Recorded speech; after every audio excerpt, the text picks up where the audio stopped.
ब्रह्मचर्यम, ब्रह्मचर्य ये बहुत सुंदर व्रत है, बहुत महिमाशाली व्रत है।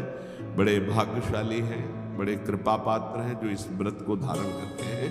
हम कह रहे हैं सम्यक रूप से ना धारण करो, तो जैसे 15 दिन में एक बार एकादशी रहते हो, ऐसे गृहस्थी में भी व्रत धारण कर लो कि हम इतने दिनों तक ब्रह्मचर्य रहेंगे। फिर संयोग गृहस्थ धर्म के अनुसार भगवान को प्रणाम करके, देवी देवताओं को नमस्कार करके गृहस्थ धर्म की पूर्ति के लिए। अन्यथा अपने पास ऐसे 20 गृहस्थ हैं जिनकी संतानें हो गई और कसम पूर्वक ब्रह्मचर्य रह रहे हैं, हम उनको प्रणाम करते हैं।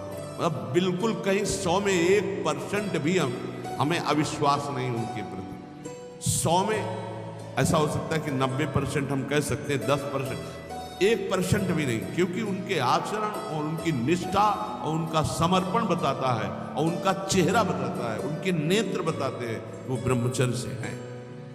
बच्चे हो गए, समझ में आ गई बात कि अब हमारा उद्देश्य पूरा हुआ, गृहस्थ का परमार्थ का पूरा करते हैं। और नियम पूर्वक 20 परिवार ऐसे हैं, बहुत सुंदर ढंग से चल रहे हैं। बड़ा मुश्किल होता है इस धर्म का पालन। ये जो मानसिक व्रत हैं बहुत मुश्किल के, और इन्हीं से भगवत प्राप्ति होती है। ब्रह्मचर्य, इसमें महत्व बुद्धि रखने से रहा जा सकता है। ब्रह्मचर्य का महत्व, वीर शक्ति का महत्व जिसके हृदय में जागृत हो गया, चाहे स्त्री शरीर हो चाहे पुरुष शरीर हो, भगवत प्राप्ति के महत्व का प्रकाश इसी ब्रह्मचर्य से होता है। सच्ची मानना, ये जो आपका मन निरुत्साहित हो जाना, शरीर में पीड़ाएं होना, समय से दिनचर्या ना होना, प्रमाद स्थितियों का बढ़ना, कई जगह अंगों में पीड़ाएं होना, ये कई त्रुटियां होती हैं, इससे जो ये परेशानियां आती हैं। अगर ब्रह्मचर्य है तो आप जैसे अग्निमय भूमि पे चलना हो तो कैसे चलेंगे, ऐसे उसकी चाल होने लगी। इतनी तीव्रता, इतनी उज्ज्वलता, इतनी उसमें चेतना शक्ति जागृत होती है कि हर काम में उत्साह, रात दिन मेहनत करने पर भी कभी थकान नहीं, नींद न लेने पर भी प्रमाद आलस्य नहीं। बहुत से महान सद्गुण ब्रह्मचर्य में चले। आज के डॉक्टर जन जो शास्त्र को नहीं जानते, वो कहते हैं ब्रह्मचर्य क्षीण करो नरक मिलेगा जैसी शिक्षा दोगे। ये प्रश्न उत्तर देने वाला अगर चूक कर जाए तो नरक मिलता है, ध्यान रखना। ऐसा नहीं कि एकांतिक में प्रश्न जो करे उत्तर मनमानी दे दो तो उत्तर देने वाले को नरक मिलेगा, क्योंकि तुमने जो बोला है वो स्वीकार किया जा रहा है समाज में। तो तुमको अगर ज्ञान नहीं तो उत्तर दे दिया तो नरक मिलेगा। ये बिना शास्त्र सम्मत उत्तर देने वाले, इनकी नारकी गतियां होती है।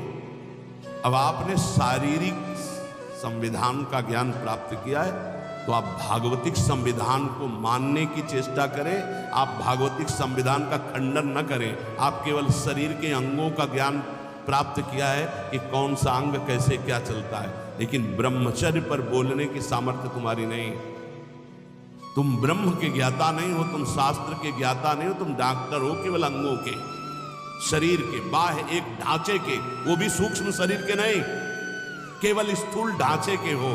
तो स्थूल ढांचे की आपको सुधार वाली बात बतानी है, कैसे रोग निवृत्ति होती है। ब्रह्मचर्य नाश करना, ये तुम कौन से सिद्धांत से बोलते हो, किस सिद्धांत से?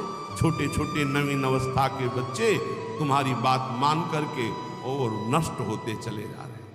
8-8 बार 10-10 बार वो ऐसी चेष्टाएं करके इस दशा को प्राप्त हो गए कि सामने आके कहते हैं, एक अधिकारी का बच्चा हुआ, अधिकारी भी बैठे थे अपनी पोजीशन में, सिर्फ आपका वीडियो सुना तो आपको बताने आया हूं, मुझे बचा लीजिए। ऐसे बैठे तो बिल्कुल मुझे बचा लीजिए, नहीं मैं अपना शरीर दे दूंगा। नहीं नहीं बच्चा, नहीं बिल्कुल नहीं, तुम बिल्कुल ठीक हो जाओ, तुम एक बार हिम्मत करो, हमारी बात मानो। हमारे पास कोई औषधि जादू टोना नहीं, केवल हमारी बात मान लो, भगवान तुम्हें शक्ति देंगे, तुम इससे निकलो, इससे निकलो। ये ब्रह्मचर्य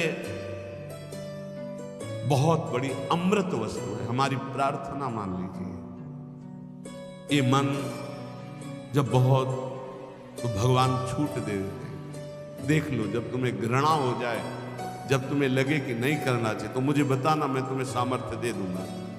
आपको सामर्थ्य मिलेगी। आप जिस दिन से सोच लेंगे कि वास्तविक मुझे अब अपने जीवनी शक्ति की रक्षा करके भगवत प्राप्ति में ये हमें व्रत रखना है, ब्रह्मचर्य व्रत, अलग अलग ब्रह्मचर्य व्रत है। गृहस्थ में शास्त्र सम्मत एक पत्नी व्रत और संतानोत्पत्ति के लिए ऐसा संविधान किया गया है। अगर आप उसके विपरीत चलते हैं तो फिर आप व्यभिचार प्रवृत्ति में। परमार्थ में चलने के लिए पूरा अधिकार गृहस्थ का है। ऐसा ना सोचे कि गृहस्थी में होने के कारण मेरा मोक्ष नहीं हो सकता या भगवत प्राप्ति नहीं हो सकती या मैं ब्रह्मचारी नहीं कहा जा सकता। कहा जा सकता है। जिसने पाणिक ग्रहण संस्कार नहीं किया तब तक ब्रह्मचर्य रहा, फिर पाणिक ग्रहण किया तो एक पत्नी व्रत, और वो केवल संतानोत्पत्ति के लिए, और जब संतानें हो गई तो ब्रह्मचर्य, वो पूरा जीवन ब्रह्मचारी माना जाएगा। शास्त्र सम्मत बात कह रहा हूं। और वैरागी तो ब्रह्मचारी होता ही है जो भगवत प्राप्ति करना चाहता है, नैष्ठिक ब्रह्मचर्य।